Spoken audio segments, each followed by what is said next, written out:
The record books in Texas were altered last night. The Rangers won their first World Series title. And now as the sun rises, we keep the files open, as it's time to set some new records in the world of pickleball. Welcome to Major League Pickleball by Margaritaville. With an unprecedented amount of pickleball played in Dallas through the month of November, everything truly is bigger in Texas. Welcome to Championship Court. I'm Cameron Irwin, hanging out with Adam Stone. We cannot wait to get this event started. Season 2 and Event 2 in Season 2. We start our day with the challenger level, but man, so much pickleball throughout 2023. What are you looking forward to in this event? Oh my goodness, you know MLP is my favorite, and every point matters. We are starting off with an incredible match. First one today, and I believe these are the top 2 teams in their group, so you get no time to relax. You are thrown right into the fire, and we're seeing that right here in this first match, Cam. Well, you mentioned a couple of the teams just in terms of what we have at stake. Let's take a look at the entire groups, because right now we'll have 12 teams starting off from the challenger level as well as the premier level starting off tomorrow. But here's a look at our challenger groups. We start our day with Group A. Florida Smash, Frisco Pandas, the New Jersey 5's, and the St. Louis Shock. You said this matchup is one you're looking for. The New Jersey 5's and the St. Louis Shock is the team, or are the 2 teams on Championship Court to get us started. So we'll give you a little breakdown as to those 2 teams and how they might shape up. You can see the current records, just the first game of the day. And of course, this is one of the most exhilarating formats in all of pickleball. It's a team format. 4 players on each team, 2 women, 2 men. And man, you've got to get through the group play to be able to head off to the playoff rounds. Here's a look now at the win probability. This one in favor of the St. Louis Shock. You think that's accurate? Oh, I think so. I said the top 2 teams in the group, and I'm standing pat there for sure. And we see 51-49. Makes a lot of sense to me with those figures. Well, I'll give you a couple names. For the New Jersey 5's, it's Shelby Bates playing alongside Allie Phillips and Stefana Verne, as well as John Cirkul. That will round out the New Jersey 5's. For the St. Louis Shock, it's Martin Emmerich, Rob Nunnery, Jeannie Irokina, and Judith Castillo.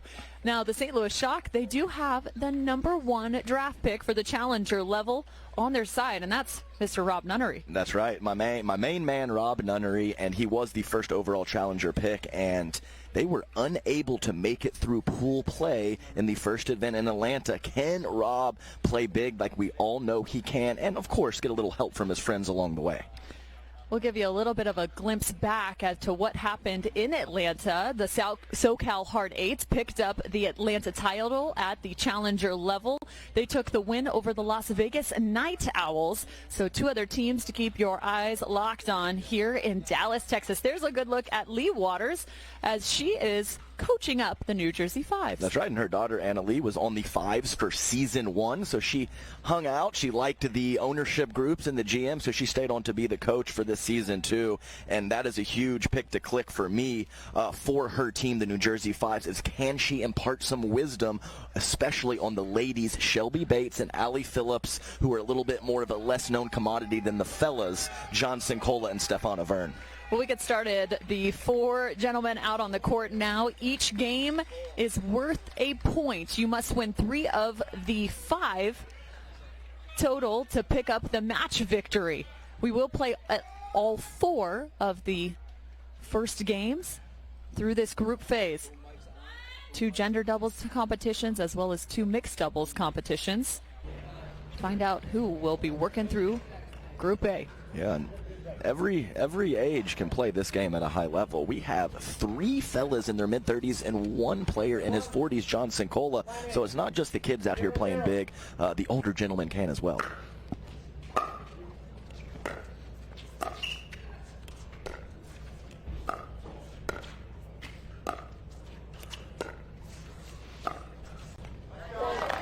And if it's any tell from Stefana Verne, still rocking the sweatshirt. It's a bit chilly out here. Mm-hmm.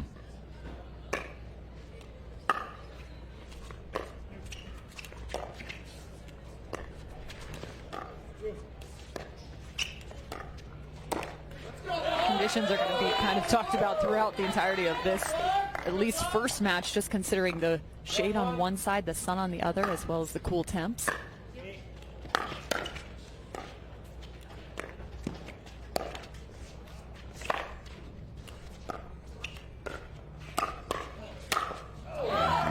Stefan Avern. Nice looking combination there with the backhand roll, the forehand put away.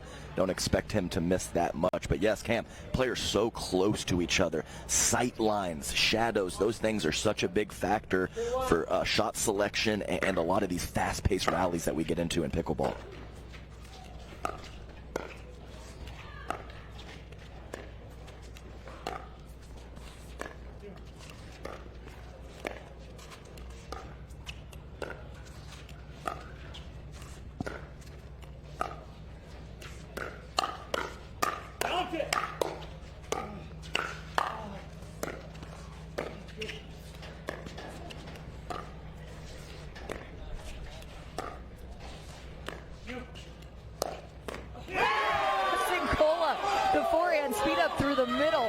Okay, fellas, we're playing a little bit early on, and you said it. Phenomenal speed up the middle and about the mid-pace, too. I think he had Rob Nunnery out in front of that counterattack.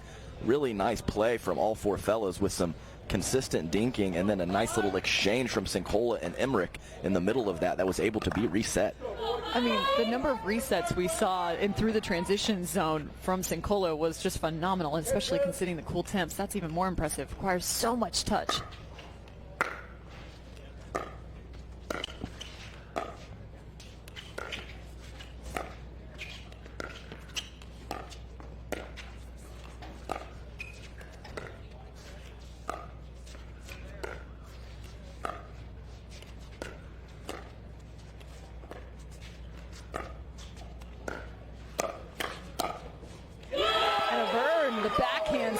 As we are heading, of course, to 21 total points in this first game. And I was going to label that one a little ambitious, but you proved me wrong as the combination on point for Stefan Avern. Big drive from Stefan, catching Rob Nunnery a little late getting to the kitchen. Always tough to make that first volley when transitioning. New Jersey 5's up, 4-2. There's also something to be said about the good side, bad side right now. Sun completely in the eyes of Nunnery and Emmerich. Yeah, definitely going to have to monitor often. We have a good side and bad side, and I expect that to be the case at least early today.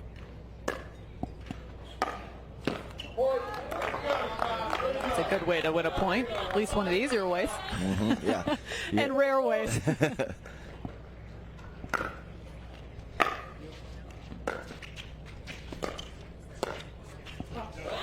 Gifts will always be accepted, Cam. And I do expect this to be the most common pattern when they get to the kitchen is cross-court dinking between Martin Emmerich and Stefan Avern. I was just about to ask you, too, because it's very clear that that is the pattern to start off, forcing Avern to try and find that backhand speed up like we saw him be successful so far once. Sincola also on the board with a nice little speed up through the middle. Take 4.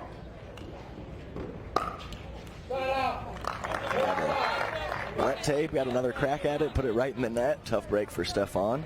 But yeah, that's a missed serve and a missed return now early for the 5's. Still clinging to a 1-point lead though. Just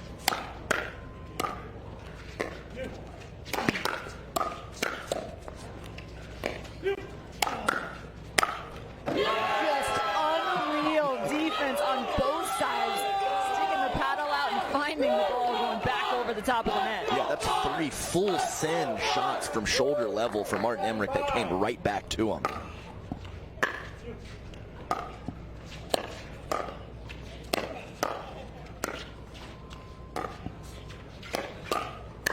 Nice shot from Rob Nunnery, kind of got Avern twisted up. Yeah, nice sustained pressure, 4 or 5 rolls from the kitchen line, and then getting one high enough that he could hit down on. Nice job by Rob putting that pressure on.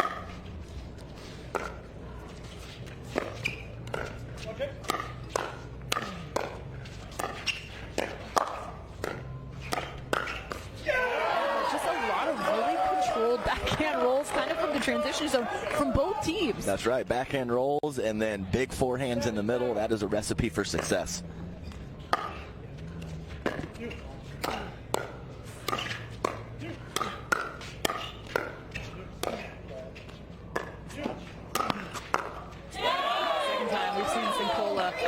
corner. Yeah, that's right. And he's not really making that move knowing it's going to be there. He sees that ball floating up just high enough, and then he's able to wait a moment and then go for the Ernie. Nice job from John.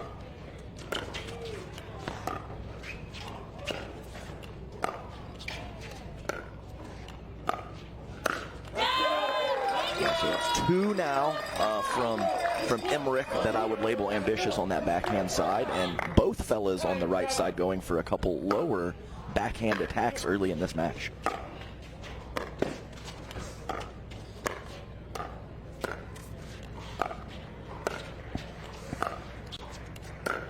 That's one way to find a point. You gotta love the lefty of Emmerich finding the forehand, quick feet. Easy way to not worry about the backhand is just hit a forehand, and that's always much easier to do when you are paired with a right-hander who can cover the middle for you. Are you surprised to see Emmerich taking as many middle balls as he is right now? Maybe not surprised, but I would expect it. It's always tough in that righty-lefty matchup because there's not like a standard 60-40 or a known commodity of how much court you should take.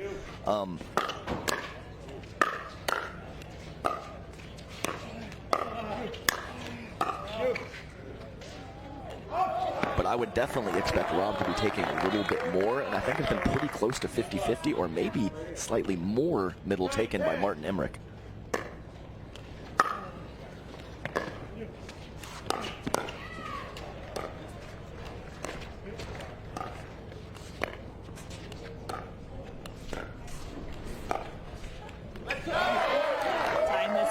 It's 10 apiece. Who's going to get to the change of ends first? That's right. That cross-court grind again from the two left-handers. Who is going to make better decisions in that pattern?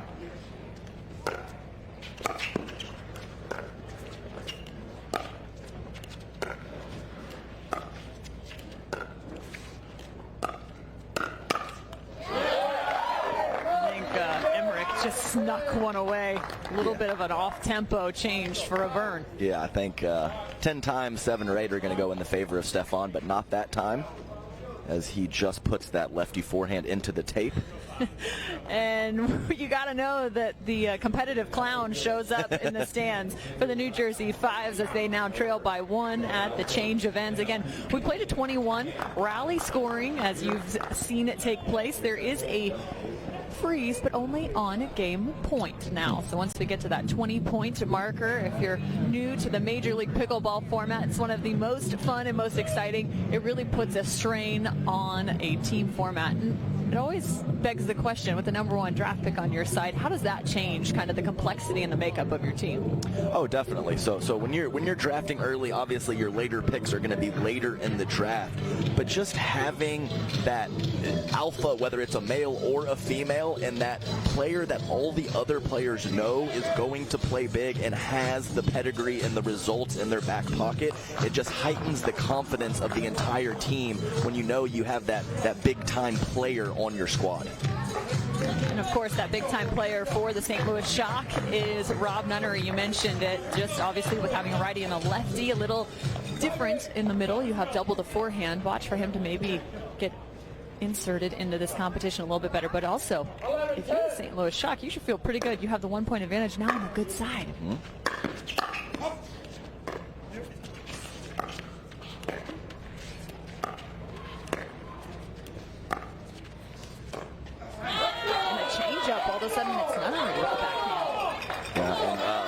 Of course, Rob Nunnery plays a very aggressive left-sided mix, but a lot of his recent men's doubles has been on the right side with Andre Daescu, so we'll have to monitor if that is a factor why he has maybe not been able to get totally involved in this match.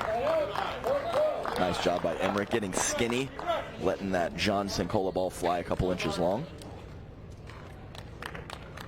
Nice, getting skinny. We're that easy all the time. It's easier a couple years ago. Now I have to avoid carbs.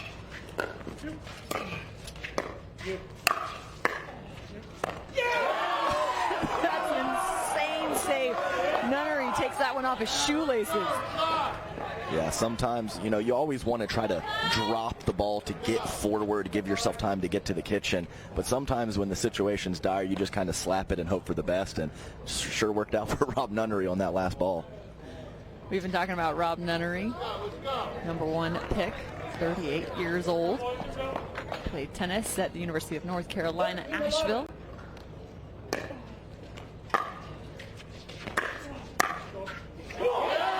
And so far, he's doing some damage all the way from the baseline. Good side. Good side.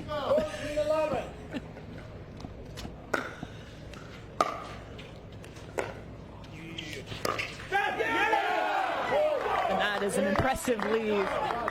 Yeah, that's right. I mean, 3 quick ones. Miscommunication in the middle, missed first volley, and now a miss for Stefan Laverne, and the tides have turned. Just tuck that shoulder in, Steph. So casual. Just tuck that left shoulder in. Very nice job by Stefan. 12-15.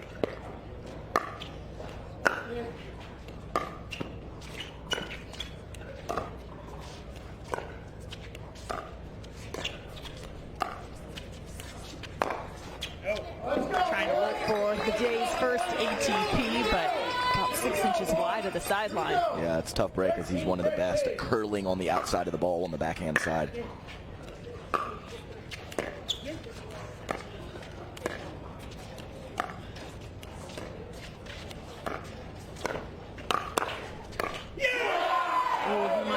Away with one right there. You could see the crossover step, of course, coming from the tennis world, as Martin Emmerich does. Not surprising on that footwork there, but did give him a little bit of a pop-up. Yeah, man's got quick hands, that's for sure.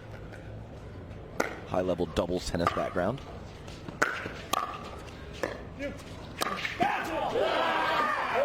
Played professional tennis.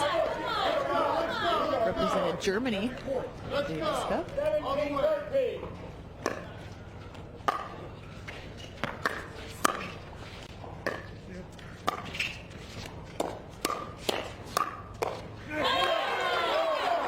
Nice hands there from the 5s after a two-handed backhand speed up from Rob Nunnery. Way to weather the storm for the 5s. New Jersey 5s trailing by 3, 14-17.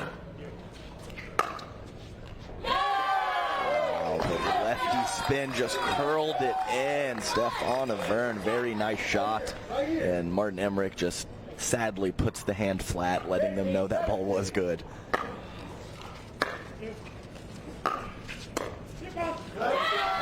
Incredible kind of hybrid drop drive from Johnson Cola. Ball just tumbling down at the feet of his opponents. Incredibly well struck from John. 14-17 turns into 16-17. The 5s looking to make a move.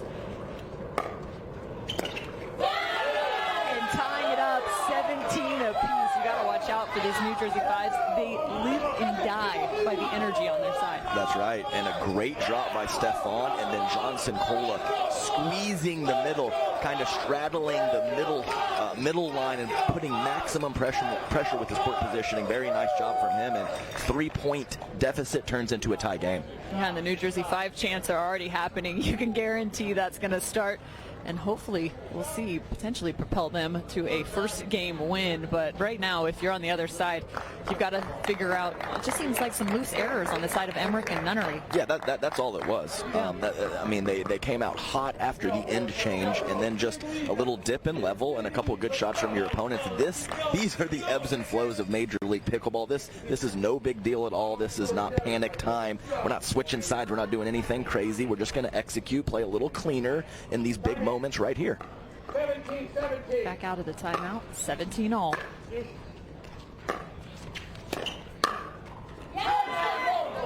John knew it. Right as it came off the paddle, so a much needed 18-17. side out and point.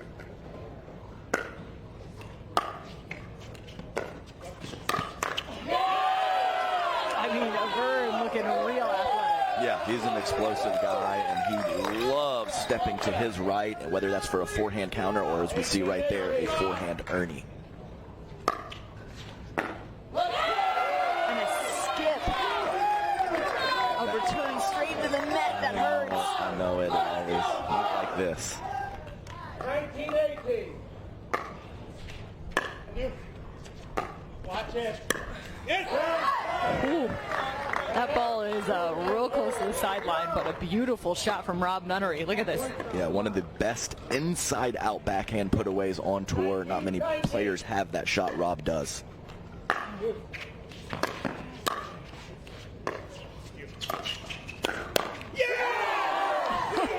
Embrick comes crashing down to the kitchen line, and the St. Louis Shock have found themselves at a game point.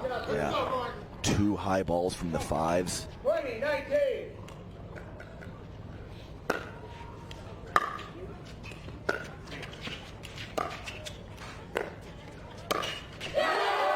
And just like that, wow. St. Louis Shock survived 21-19 as the score was tied up at 17 apiece. Yeah, Talk about some ice water in their veins. Yep, not a lot of extended rallies there at the end. A couple pop-ups, couple nice shots, and there you have it. Men's doubles. St. Louis Shock on the board first. Coming up next, the ladies take the court. See if the New Jersey 5s can tie up the score.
Innovation is our specialty. Winning is his. Zane Navratil has won more than 40 Pro Gold medals and back-to-back Major League Pickleball titles. One of pickleball's most iconic and decorated athletes teamed up with our world-class engineers with one goal in mind: build a paddle that can dominate.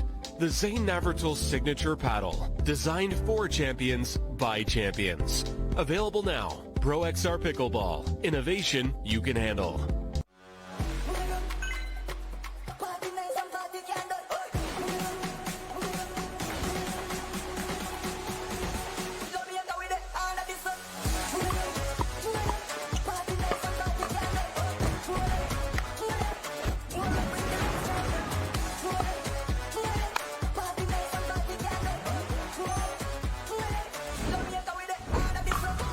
What's your DUPR?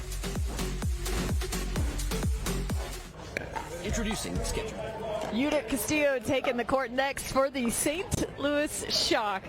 One of the up-and-comers in the game, and I think it's maybe safe to say, I don't think she's an up-and-comer. I think she's arrived. Is that not true? Absolutely. She's kind of in that grouping of players that I used to call singles players. You know, like Federico and Ignatowicz when he first came on board. They solid singles results, not a lot of doubles results, but we are approaching a well-rounded player, and she plays a little bit of everything, and she plays it well. Well, on the other side of Judith Castillo, Shelby Bates will be rocking the New Jersey 5's jersey. And Shelby Bates, of course, has been a part of Major League Pickleball from Season 1 all the way to Season 2. She was a third-round pick, number 25 in Season 1, and moved up to 21 in the second round.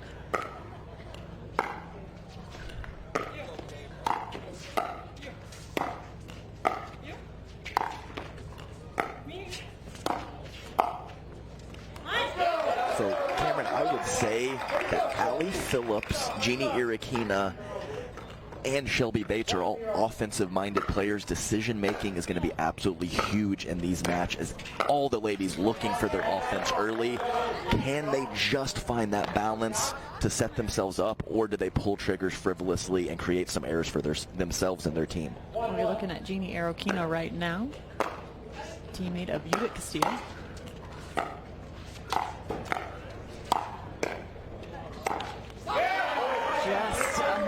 of a reset. That ball just shallow enough to create some trouble for Shelby Bates. Yeah, nice control of the kitchen line from Shelby Bates, but I would have liked to see her pull that paddle back and let her partner hit that floating forehand in the middle to put the ball away. Well, maybe I'm wrong. As that two-handed backhand had a lot of life on it on that last one. Scratch that comment. Sorry, Shelby.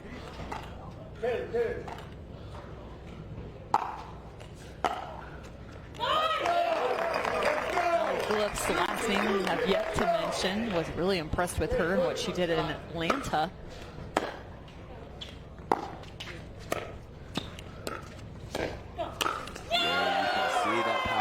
Forehand right there, and yes, she was not involved in MLP for season 1, so to step up in Atlanta, as you mentioned, and then nice forehand there. Let's see if she can continue to play big throughout this second event. Tough serve, and I think we've seen that about twice now, or maybe 3 times on that exact same side. Maybe a little bit of a funky spot. You never know. Sometimes you get some soft spots. Sometimes the ball just doesn't bounce right. And, you know, when the conditions are a little breezy and a little cool, those funky bounces tend to be a little more frequent.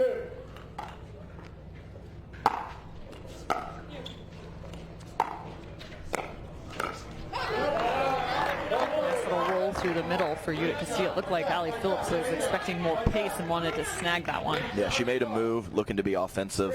Udit able to get it down at her feet. Nice shot. Oh man, that's a bummer. That was a beautiful drop. I would have loved to see Jeannie take that ball out of the air. Yeah, I'm not sure she could have got there quick enough. That would have been ideal for sure, but that drop was about as good as it gets.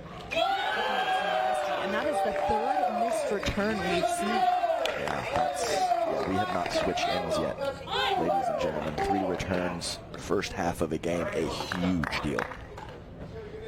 8-3 for the New Jersey 5's.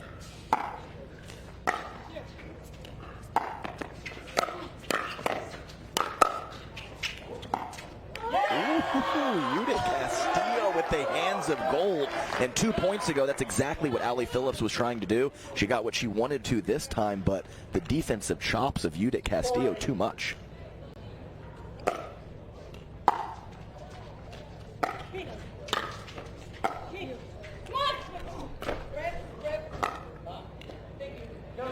Oh no. Oh no. Oh no. She's talking about the come on call. Mm-hmm.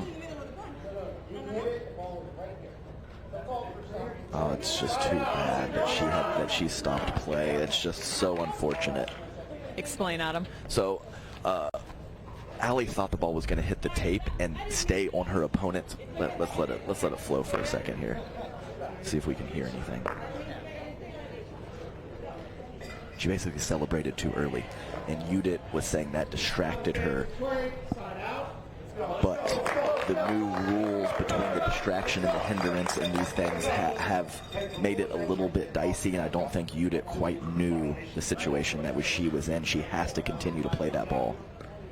So what took place was Allie Phillips thought that ball as it came off the top of the net. She didn't think it was coming over, so she gave a nice little come-on call, trying to get herself into a form of celebration, we'll call it. But then Udit stopped her play, right, thinking there was a distraction there. But the thing is when Allie made that statement, she hadn't even hit the ball yet. So it wasn't that, like, Udit was about to hit the ball and she exclaimed. It was the fact that she hadn't hit it yet, and then Udit just stopped. And like I said, just an unfortunate situation. Yeah, I feel like I could have. Here we go. He can explain it better than me, I'm sure, if he's going to. St. Louis is challenging Oh. the fact that the distraction is not called. They're challenging the distraction. So it's under video review. So they're going to have a video challenge here, whether there was in fact a distraction. Mm-hmm. But I think you're correct. I mean, Allie Phillips said, "Come on," before she ever even contacted that ball. It was a contact before Yeah. Udit would have even seen that. And it just all happened so quickly, and that's why I went, oh no, about 3 times, because it was just such a tough situation. I get what Udit was doing, and the fact that it was very obvious that she exclaimed, before that ball came over. But the way the rule is stated, I do not expect this to get overturned. We're going to take a look at this video challenge again, looking for a distraction call. Our crew, first of the day. Everyone's getting it warmed up, right? Yeah, right. But really, the difference right now, it's very even, except for 3 returned errors. That's the difference. That's a fair point. In this game, there hasn't been too many extended rallies up at the kitchen, but yeah, I mean, we're looking at 5-4 or a much closer situation than where we're at right now if those 3 loose errors on the returns don't happen. So even if this doesn't go the direction of the shock, here's a look at it. There's the come on call, then the contact. Udit puts up her finger. So it was before this, because that's the shot from Allie Phillips. I mean, she basically said, come on, like right when it hit the tape. Yeah. She had definitely not right there, hit the you ball. can see, actually, watch, she has a fist pump right here. She goes to celebrate. See her left hand? Oh, yeah, I see. There's the fist pump. So the come on came at that point. Then she contacts the ball, and Udit then... Maybe it's the sun. Like, maybe she's tracking that ball and, like, thinks it's going to be halfway up the net and then ends up coming over. Yeah, so either way. That's a good point.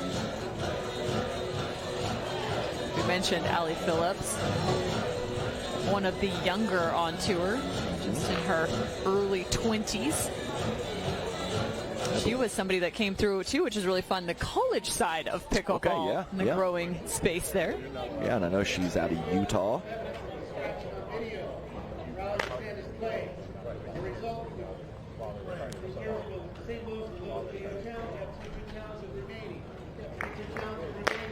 Yes, sir. Important to note that was a distraction, not a hindrance. I got scolded for that by a referee a couple times. So yeah, that was the we'll call it the hindrance. Heard around the world. Yes, right. Thank you, James. Yeah, the split step heard around the world. Somebody recently just sent me that video on social media that has no context to pickleball, and they were like, "Is this your voice?" And I'm like, "No." No. Yes.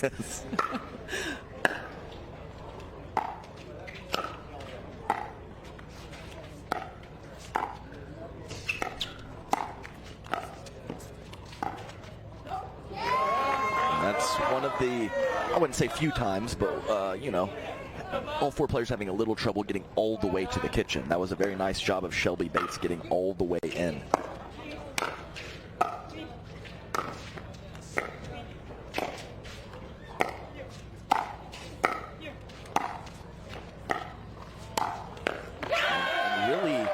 There's been a lot of points just like that. So the 3rd shots and the 5th shots, I do believe, are a little bit high, but the 4th and the 6th shots from their opponents are so good right now. I believe it's a combination of the 2, and a missed serve from Shelby Bates as some of the early loose errors are continuing in this match.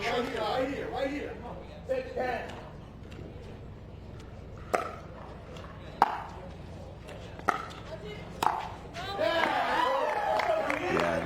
You can see Shelby Bates kind of rapidly blinking after that high ball up above her right shoulder.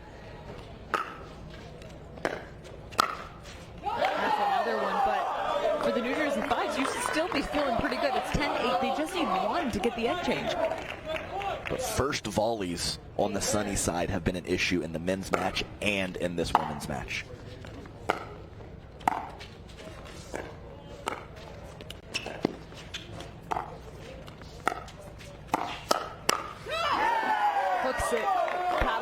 Too close to her hip instead of her shoulder. Yeah, slightly big swing as well. Nice hands from Vida Castillo again after the initial shot from Shelby Bates. Not bad at all.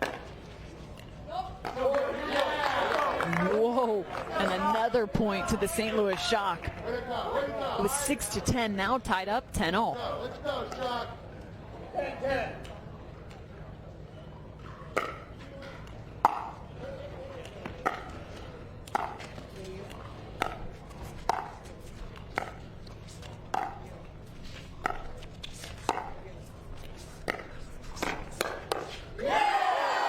preparation from Arokina, and even better for the Shock, 11-10.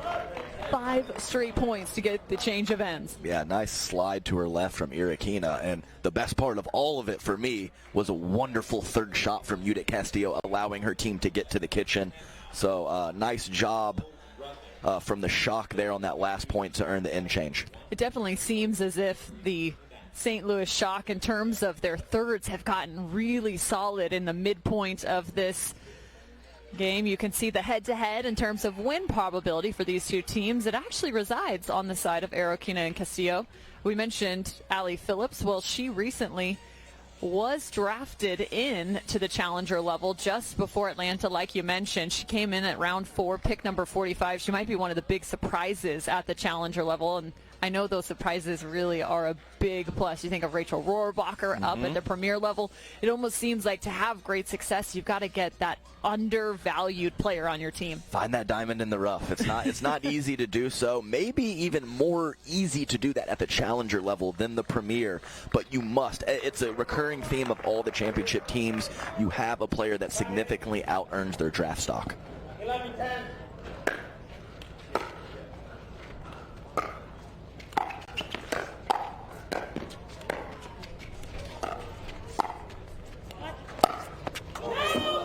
Layup. The ATP that went long of the court in the middle. Yep, that was the layup. Tough break. She had it.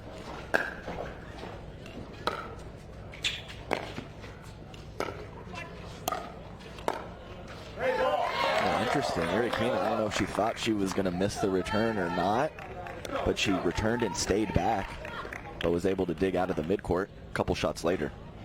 12-11.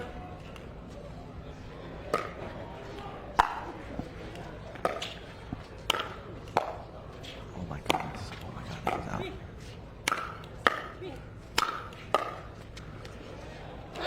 The mutterings of Adam Stone tell the story. Well, I mean, I am Eagle Eye Adam from MLP Atlanta. I don't know if I saw that one properly, but I could have sworn it was 2 or 3 inches out. We'll never know. The stream will. Yeah, the stream will. Someone will go back through. There you go. Nice pressure from Allie Phillips. And the quality drop from her partner, Shelby Bates. The drops and the fifth shots are the key for both teams right now. Who is going to step up and get their team to the kitchen?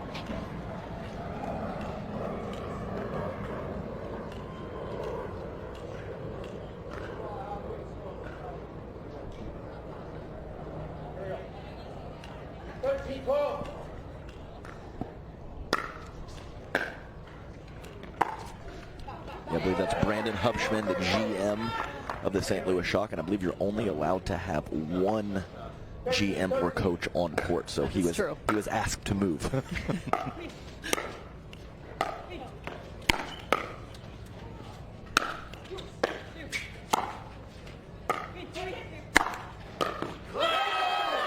Shelby Bates seems like she gets really good action in terms of the amount of spin on some of her strokes. Yeah, she's a power player. Great offense, no doubt about it. 14-13.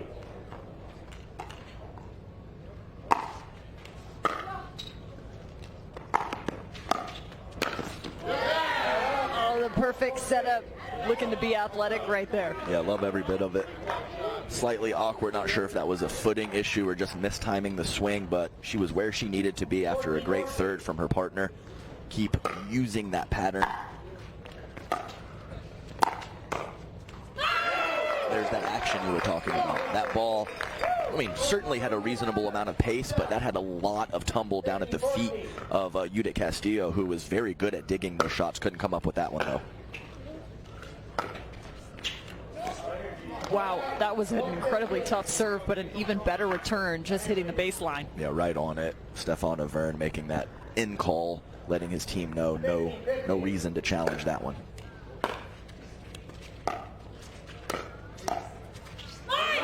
We really haven't seen much of the shake and bake. Only a handful of times, maybe 2 or 3 through the entirety of this game. A lot more about that third shot drop. Like you mentioned, we've seen some doozies out there. And of course, right as I mentioned it, they look for it. Yeah, and the thing is some of the setups have been so good. The poaches have been more of the issue when they have been looking to be offensive off of their partner's third.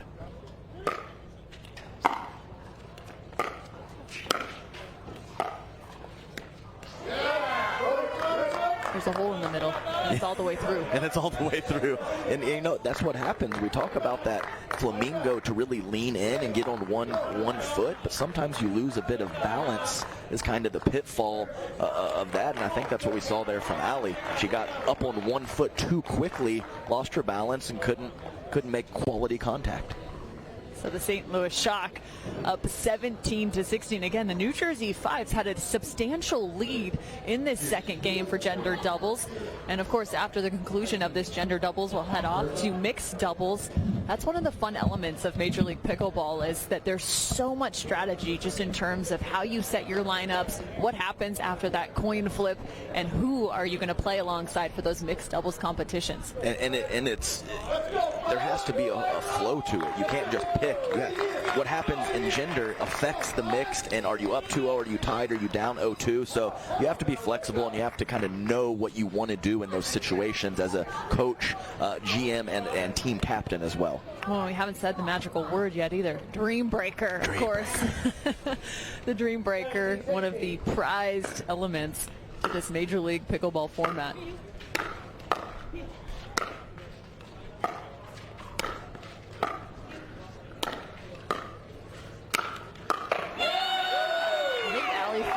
Getting a little more pace on that ball. She started off with some sweatpants on. Those came off. Then she had the sweatshirt on. That has now come off. She's building. She's building. She's warming up, quite literally. And the third shot drive, and a good one, creates another error. That's right. First volley on the sunny side. Still an issue for these players.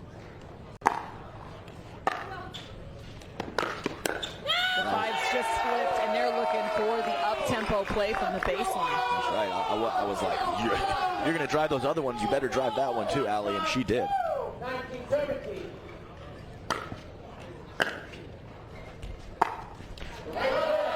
Arikina has done a really steady job of her returns, utilizing depth. We've seen a couple good ones that have created some problems. Mm-hmm.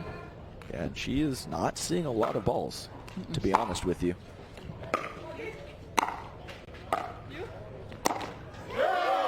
The first drop a little high. The second one was outstanding. Yeah, forcing Shelby Bates to overextend a little bit and lose her balance. But yes, a lot of these balls from the back of the court and at the kitchen going to Judith Castillo.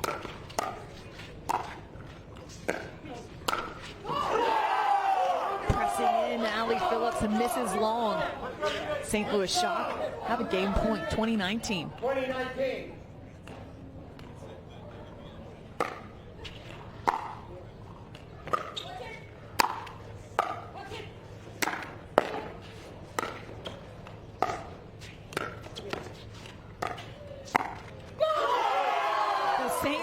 Shock are off to a dream start over the New Jersey 5's, now up 2-0. The New Jersey 5's made it all the way to the semifinals in Atlanta. This would be a huge victory for the St. Louis Shock if they could get it done. They just need one more mixed doubles, even though we will play both of them.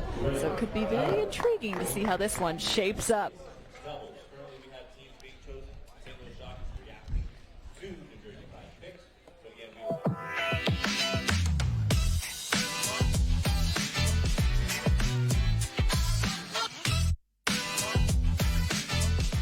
Introducing Skechers Pickleball, the official footwear of Major League Pickleball.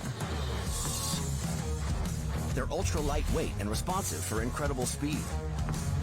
They have Goodyear rubber outsoles with a specialized pickleball design for increased side-to-side stability and agility. Plus, they feature shock-absorbing foam and Skechers' famous relaxed fit design for incredible comfort game after game. Conquer the court in comfort. Skechers Pickleball, the official footwear of Major League Pickleball. At the Botanist, we always look further, seeing potential where others may not.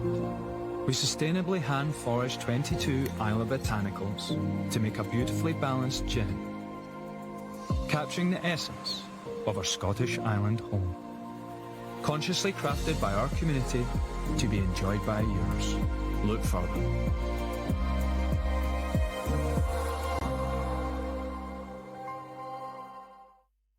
Match point. It's all up to me. Nothing can get in my way. And when they ask, what are you gonna do next? I'll say, I'm going...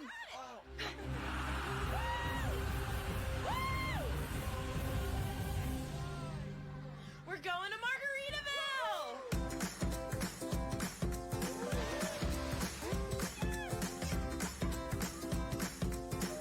You can go to Margaritaville too. Visit MargaritavilleResorts.com.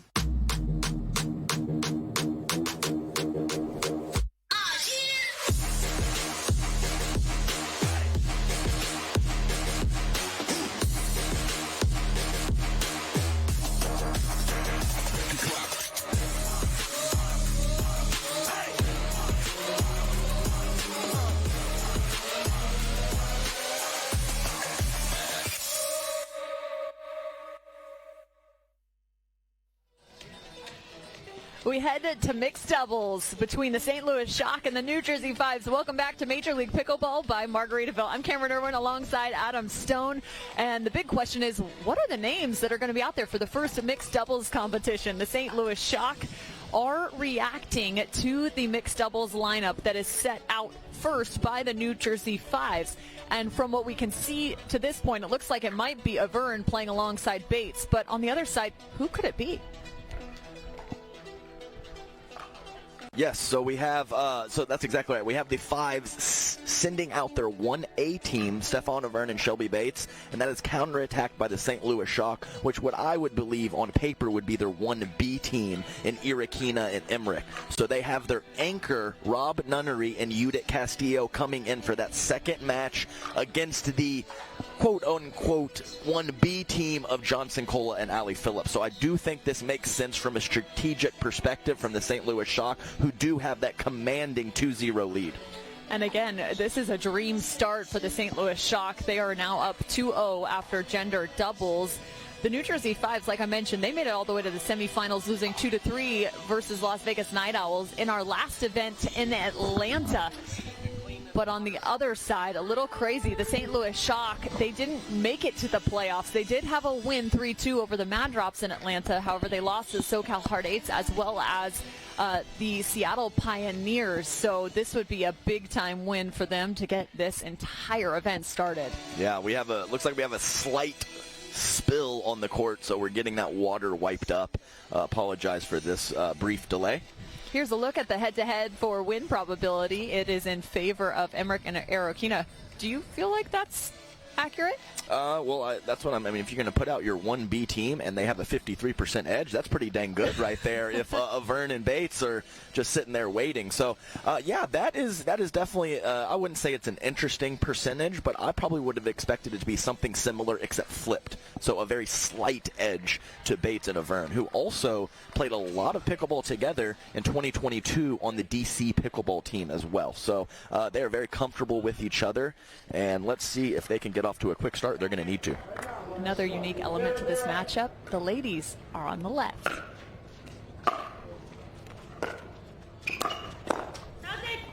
So we've got two lefty gentlemen out there. Yep, so it's almost kind of just a standard match, just flip-flopped.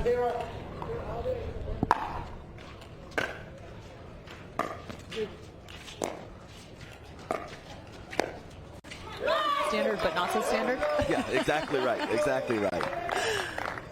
It's still different, especially with the ladies on the left. That means their go-to is going to be that backhand on the dinks.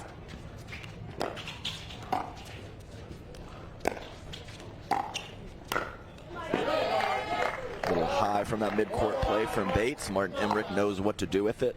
Yeah, that's exactly right. So their cross-court is just backhands instead of forehands.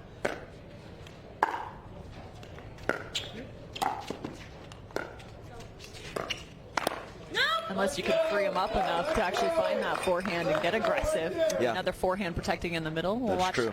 See how much court coverage is taking place on both the side of Avern and Emmerich. Yeah, always tough to to find that inside foot when you're playing mixed doubles, but those fellas can really reach in and create some havoc with the forehands in the middle, righty or lefty.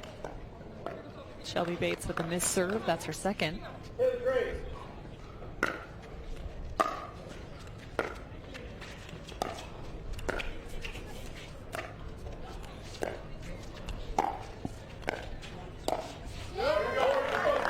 Definitely a little breezy too.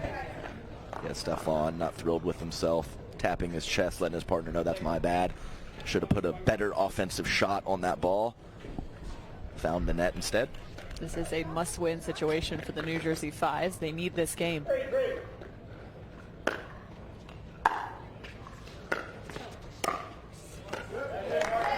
A couple loose shots from Stefan. He'll get it cleaned up as they have a little chat between the two after that point. He does not lack for put-away power, though. That is for sure. And, you know, he really plays an alpha middle in these mixed matches. So can the Shock find some good spots to go back behind Stefan Avern and find his backhand dink? Because when he's playing men's doubles, he can kind of post up over there. In mix, he needs to be that presence in the middle so you can catch him on that back right foot and hopefully create a few errors on the backhand dink side.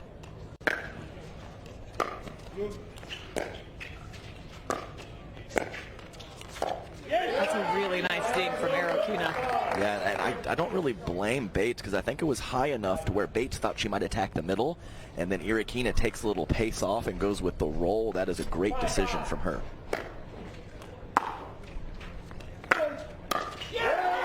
Heck of a drive from Emmerich all the way from the baseline. Yeah, and I'm not exactly sure on that one. I know Stefan needs to protect her, but I'm not sure if he overextended a little bit there. Either way, great drive from Martin.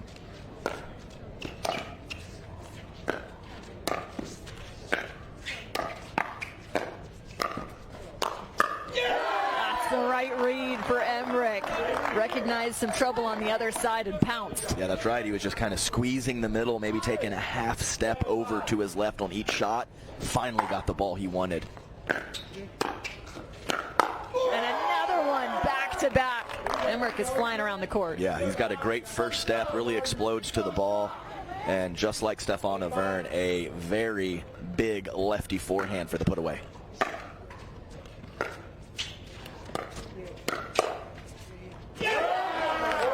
Is going all cylinders right now, finding a few extra for the Shock, up 9-5. Oh yeah, he is with his court positioning and his shot selection really creating havoc right now. When you need another point, it's Arokina, 10-5. That's right, she's got some great offense, great wingspan from her, and very tough to put her in a bad spot, as we saw in that last ball.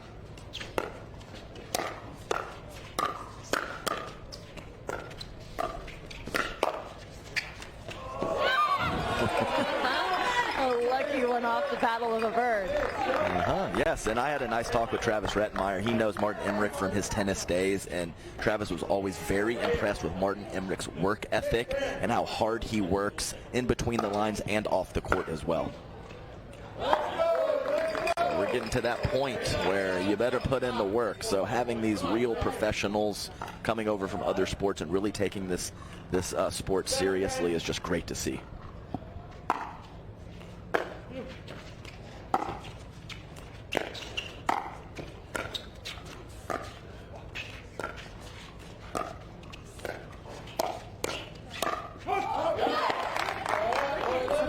Kind of sitting about just above hip level. He's missed just long. Yeah, I agree completely. I don't.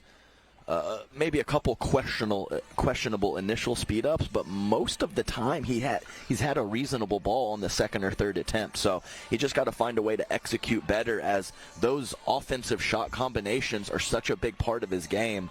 You know, you can't just pull back and be more conservative. Stick with it. Just make sure that second and third ball is a little more crisp for Stefan.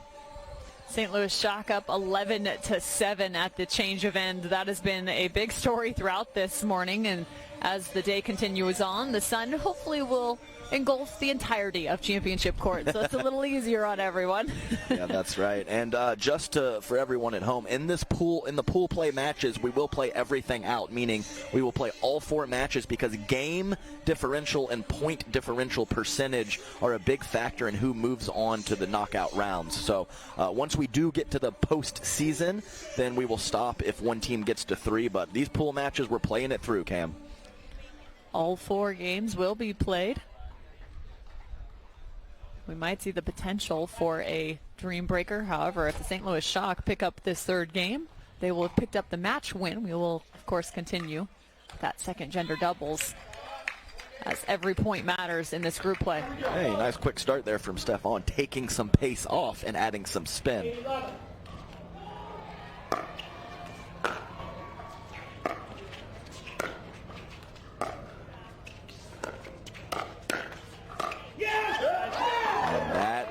The beauty of having that partner back up in the middle, because Stefan was not attacking Mr. Emmerich, and he got that big lefty paw in there.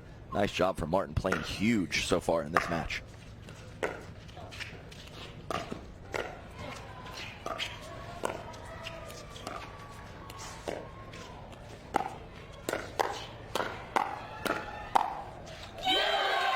Defense to offense.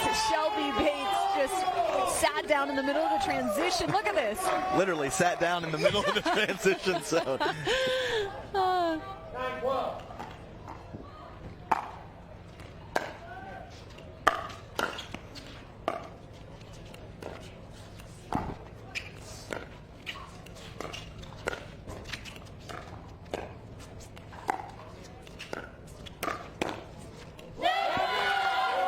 It's hard to speed up through the middle, but that was the right spot in the middle. It had shifted. That's right. It was about a foot closer to Irakina, forcing Emmerich to actually really reach at full extension. Nice adjustment from Stefan Avern.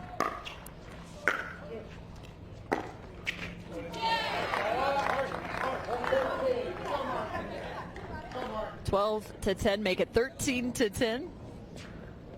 13-10. Welcome to Major League Pickleball by Margaritaville. Welcoming in all of our Madison Square Garden viewers now. You're watching the New Jersey 5's take on the St. Louis Shock. It is 11-13, and the Shock are up 2-0 on our match score.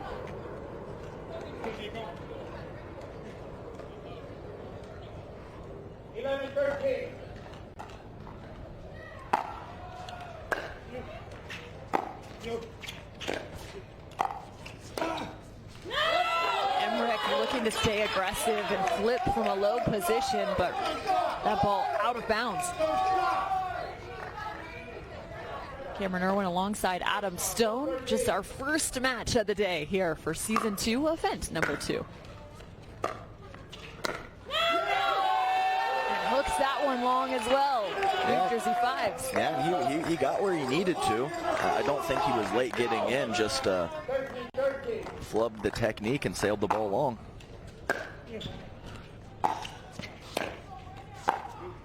I haven't heard that word used on a broadcast in a minute. Flubbed. I like it. I appreciate you.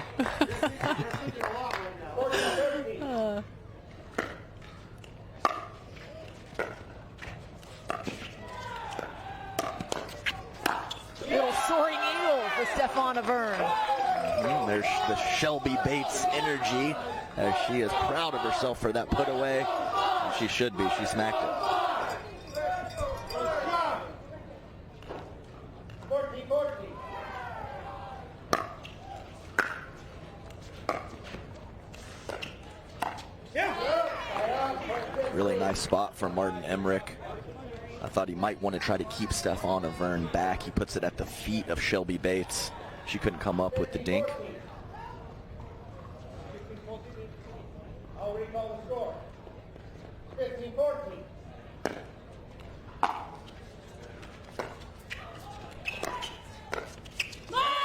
And another good ball, dropping low to the backhand side of Emmerich. Yeah, much cleaner from the 5's after the end change. I don't believe Stefan has had an unforced error, and he had several in that first half of the match. So great job by the 5's to clean that up. Shelby Bates patrolling the middle. Yeah, And also finding Stefan's foot. Yeah, first one at her hip, second ball at her shoulder. She's on both forehands, and she's got a nice fist pump in yell as well. That was a nice recovery by her. She got hip checked in the middle of it. Stefan showing a little frustration there as he's late getting over to his left for the third shot drive. 16 all. Again, the New Jersey 5s need this game to stay alive. And that lands the slow kill for Shelby Bates. Oh, it's always great when you pop a ball up like Stefan did and your partner bails you out. Great job, Shelby. Nice hands.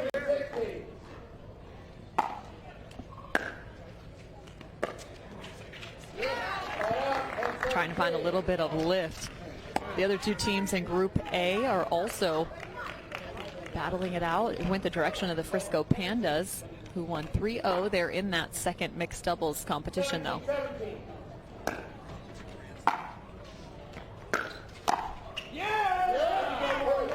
Martin Emmerich, big lefty drive. Shelby Bates did not have her feet underneath her for that first volley. It cost her.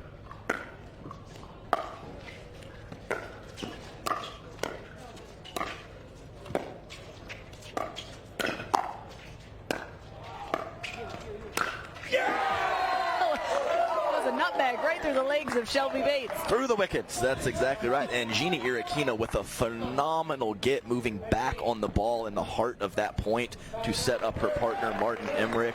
Nice complimentary pickleball from those two that point. If the Shock take this game 3, they will walk away with a match win. However, again, we will play that fourth game for the second mixed doubles competition regardless. And right now, the Shock look like they have put themselves into a fantastic position, 19-17 here in game number 3. I mentioned the other two teams in Group A. Again, the Frisco Pandas have picked up the win. They are in that fourth game, however. The Frisco Pandas, it's Bobby Oshiro, Martina Fratinova, Ryler DeHart, and Andre Mick. And for the Florida Smash, Humberg, Esquivel, Colin Schick, and Long. That's Brendan Long. Here's a look through the groups. You got the Night Owls, Mad Drops, Smashers, and Hustlers in Group B. Pickleballers, Black Bears, also in Group C.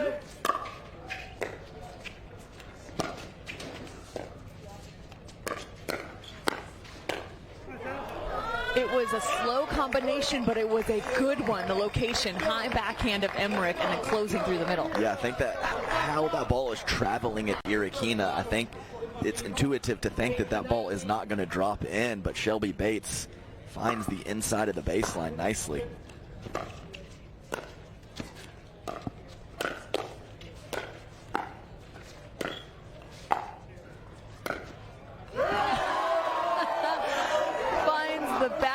Of Stefan Avern as he looks for the poach. Watch this.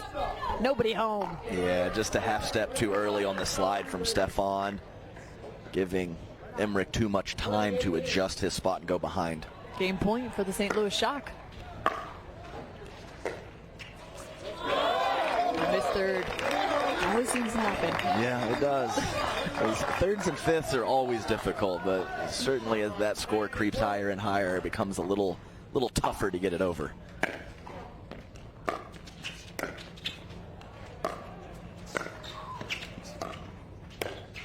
A little room to work. The crowd cheers a little early again.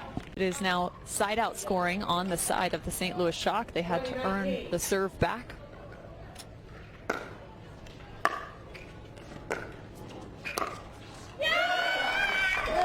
There's been a couple times on balls up the middle where Irakina has had some issues visually or possibly thinking that Martin Emmerich is going to come over and take those, but they got to get that middle situated.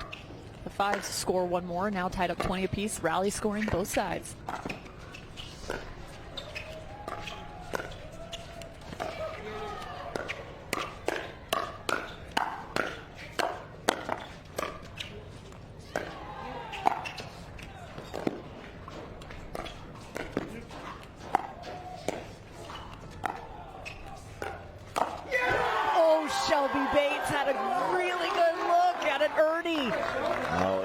it was just anticipated so nicely from Shelby. But you know, I love this line, Cam. You just can't Ernie Downey soft. And that's what we saw right there as Martin Emmerich's dink just not high enough for Bates to do anything with it, even though she was in great position. Oh man, that would have made the highlight reel. There's no doubt about it.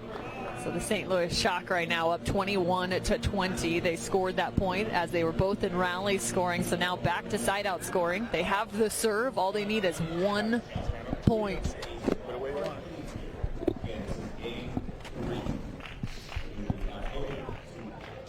So the St. Louis Shock just 1 point away. New Jersey 5's, they need a few again to stay alive.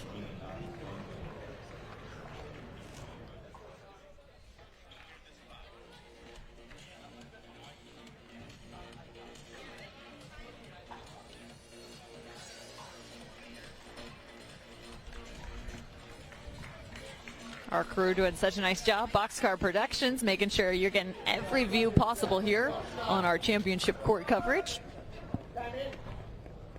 21-20.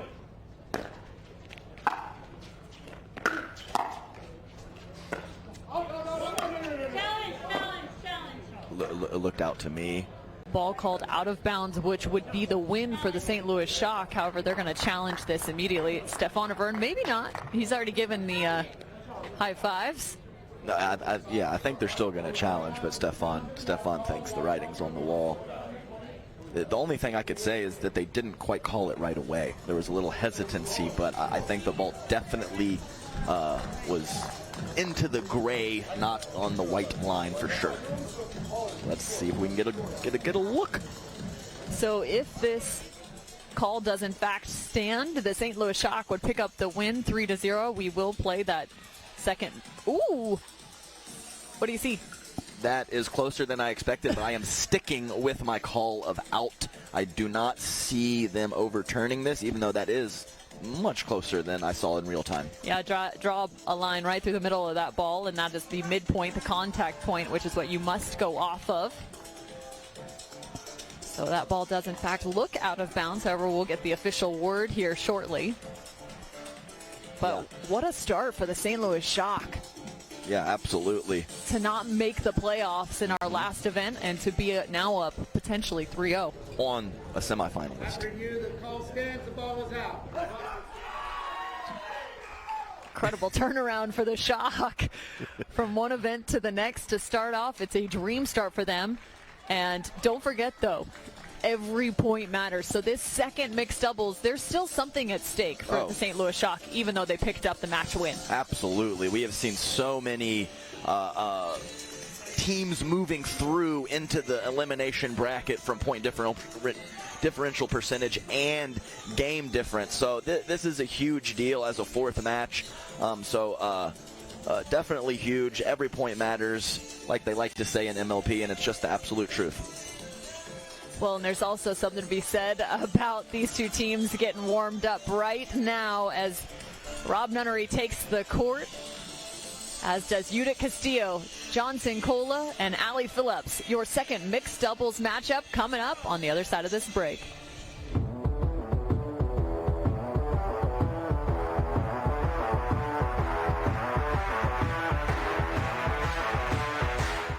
My name is Itamar, and this is the story of how I got my life back. In college, I injured my back swimming, and pain became so bad that I couldn't function. Treatment was solely focused on my lower back. I was worried that I was never going to get better. When I found HSS, it felt like I had found the cure to my pain. My doctor asked about my hips, as opposed to every other doctor that only asked about my back. HSS changed and saved my life.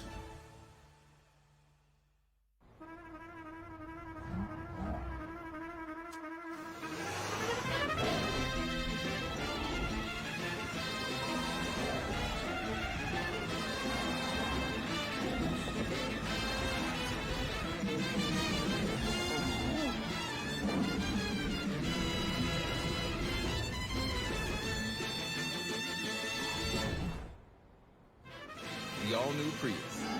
Toyota. Let's go places. And I said, Saturday. No one's here. Right? Are you getting this? So if he wants the invoice. Water doesn't have to be boring. Turn it up with Cirkul. With over 40 delicious flavors and a dial that controls your intensity, Cirkul starts a party for your taste buds. No sugar, no calories, and no artificial flavors. Just good times. Cirkul. It's your water, your way. Try Cirkul at drinkcirkul.com.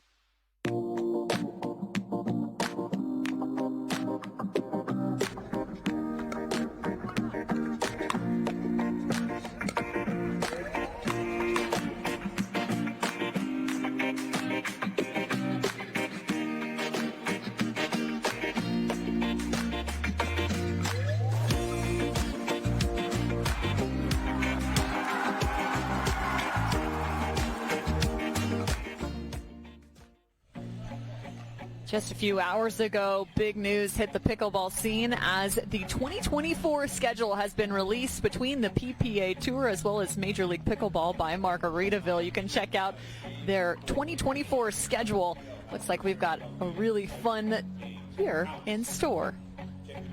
Of course, you can find that whether it's on the Carvana PPA Tour or Major League Pickleball, or you can head to Instagram and find it from either one of them. Yeah, and as I mentioned at the top of this match, Cam, I do believe these are the two, on paper, highest seeds in their group. So this match definitely matters as we get into the rest of pool play today.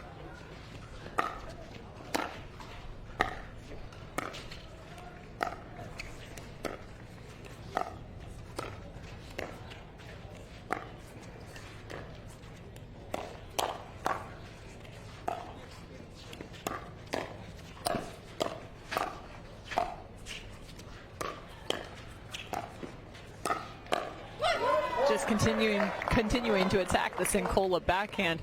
Rob Nunnery is looking a little incognito right now in the all blue. Looks like he's part of the Blue Man group. 1-0.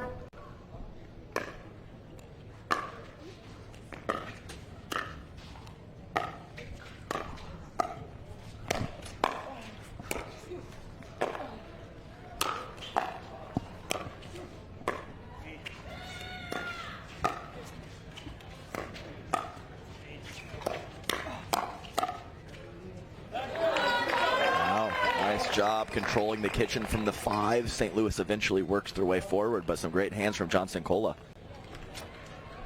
1-1.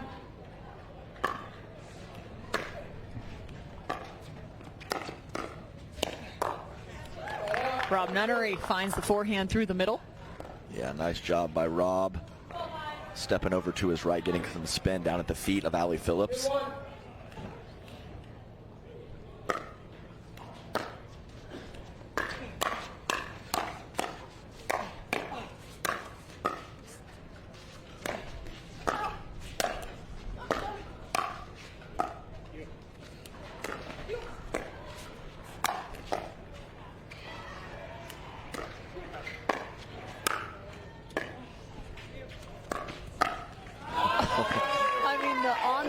Pressure from the New Jersey 5s was consistent, just overhead after overhead. Yeah, complete scramble point. St. Louis unable to get forward, but very nice job by the 5 staying with it. Allie Phillips got herself going a little bit more in that gender doubles competition with that third shot drive, missing that long.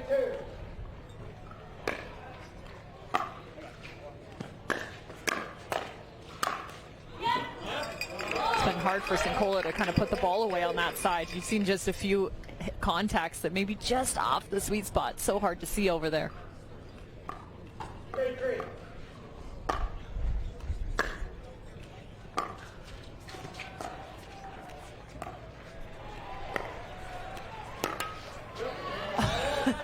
That could have gone wrong for Judith Castillo, but a really aggressive dink from her. Yes, I think Allie Phillips needed one more step. She had a little more time than she thought. Either way, a very difficult ATP attempt.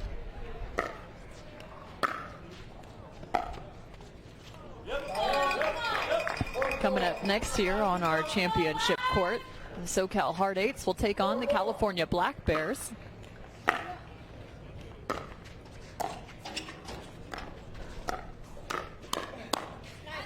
On the grandstand, it will be Austin and Seattle, the ATX Pickleballers and the Seattle Pioneers.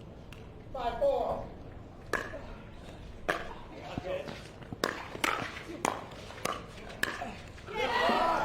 bad luck, but right after John Sincola struck that return, he said watch it, as he knew it was floating short and Rob Nunnery was going to have a good opportunity to be aggressive, and that's exactly what we saw.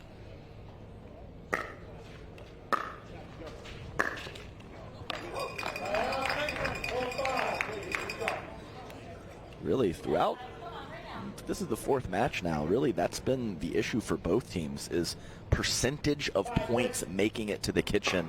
Lots of scramble points and lots of 2 up, 2 back throughout this match.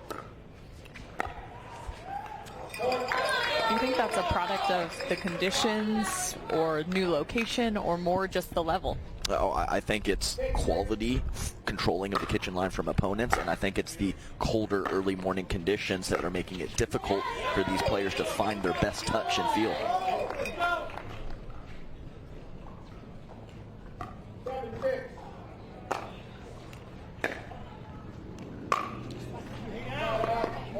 Johnson Cole exclaiming to himself to stay down. The man does not break form too frequently. Very efficient with his movement and some of the best technique of any player. Played Division I tennis at the University of Illinois.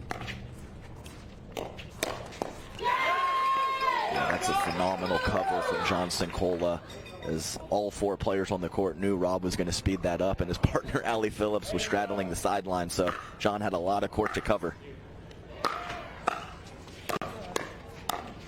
They've been looking for that third shot drive. They finally found it, but couldn't convert. Yeah, pretty reasonable first forehand from John, just couldn't get back to his backside to cover.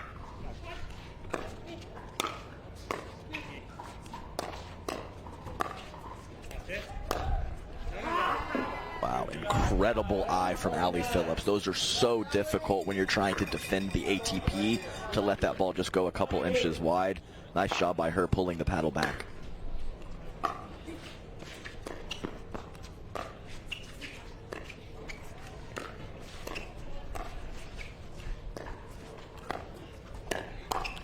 I think one of the interesting elements is, once you get to the professional level of the sport, is just understanding how good your thirds have to be. And some of the contacts we've seen have just been outrageous. The amount of touch that it requires is just stunning to me. Yeah, harder and harder to make the ball bounce in front of your opponents. Everyone is, you know, taking all their edges, really reaching in and putting maximum pressure.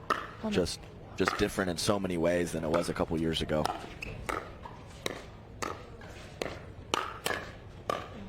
I also think there's something about, even if the ball bounces, it's the ability to keep it low and unattackable even off the bounce. I mean, like, you can bounce it within the kitchen, but if that thing's coming up and still attackable, correct, you're still giving plenty of room for your opponent to be the aggressor. So they can't hit it out of the air, and it can't bounce up too high when it does bounce. Exactly.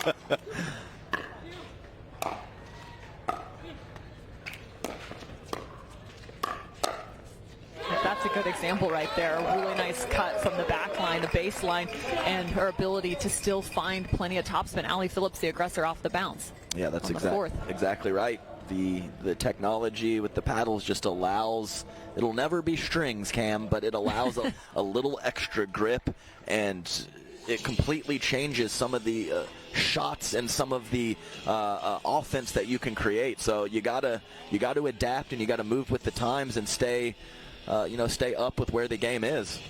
You're taking a look now out to the grandstand. Out to court number 4.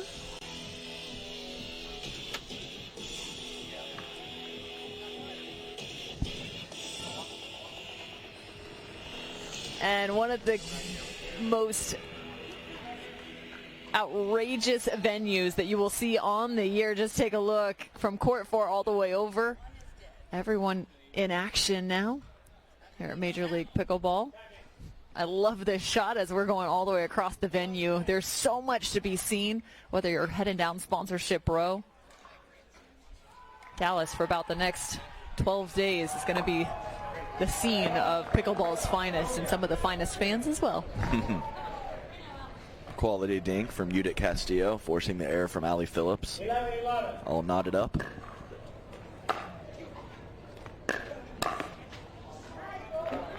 Great drive from Rob Nunnery after that return floated. A little too much for Sincola. Couldn't come up with the first volley.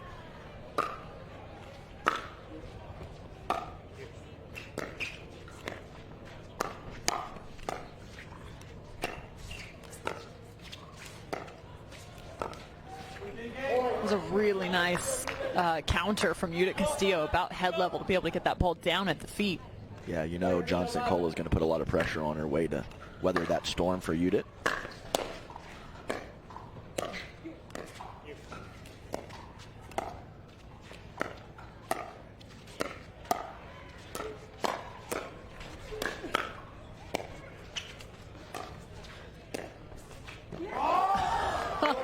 The rolling forehand winner from Nunnery. Yeah, it's just great point construction from the shock. John Sincola out wide to his left.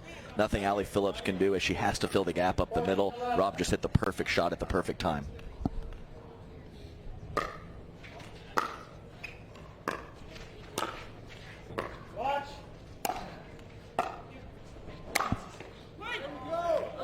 Tough to see, but I believe that ball was in bounds from Sincola. It was such a flat trajectory. So Brandon Hubschman, the coach GM for St. Louis, said challenge, and Rob decided against it, I believe. I do think in real time it caught the line, but once again, awkward bounce in the midcourt on the return. Judith kind of muttering to herself a little bit. Got to keep those feet happy.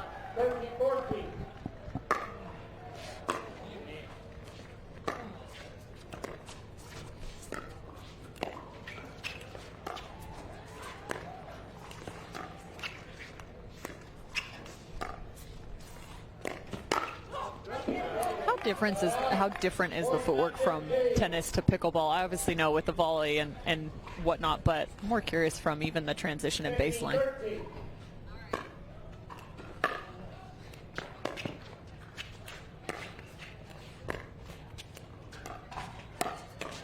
Yeah, tennis, you can hit the ball harder, but you have a little more time. You're much further away. So really intensifying incredibly small steps. You'll see just a lot more intense small step preparation for tennis. And I think if you do that too much in pickleball, you don't have the time and it causes problems. So being more efficient with your footwork in pickleball and maybe taking less steps but making more of an impact with those steps is the difference in my eyes between that and tennis. Yeah, it makes you think of Ben Johns.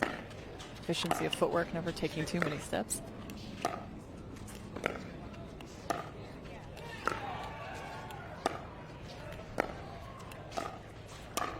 That is some high risk, high reward dinking from Allie Phillips. She is barely clearing the net and putting a lot of roll and pace on those angles. I mean, she's playing aggressive from even the dink contact.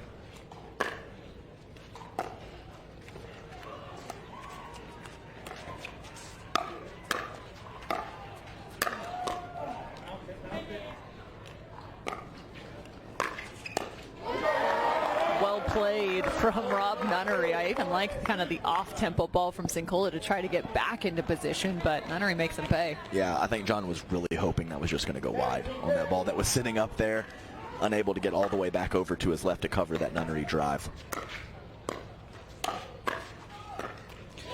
What's interesting, too, is we only just saw one of the first lobs on this near side for Sincola. And Phillips, I anticipate with that much sun, you might have seen a handful more.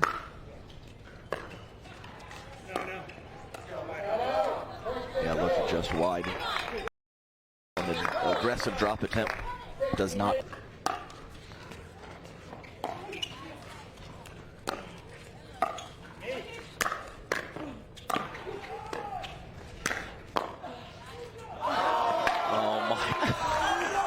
Sincola just tosses his paddle. I wasn't sure if there was going to be a replay if it hit the bottom bar or not, but I don't believe it did. Yeah, great scramble either way. But I'll tell you what, Judith Castillo, she might leave an occasional third and fifth high, but her scramble ability, her court coverage, and her movement is very high end, and she digs herself out of a lot of holes.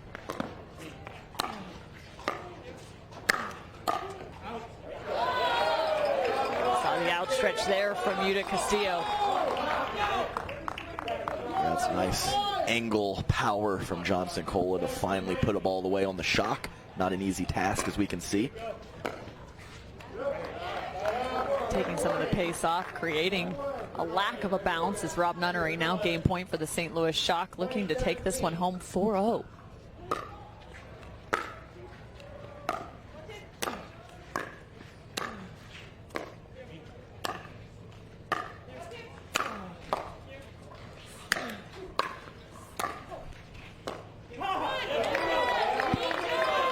New Jersey 5 stay alive, earn one more point. They're at rally scoring.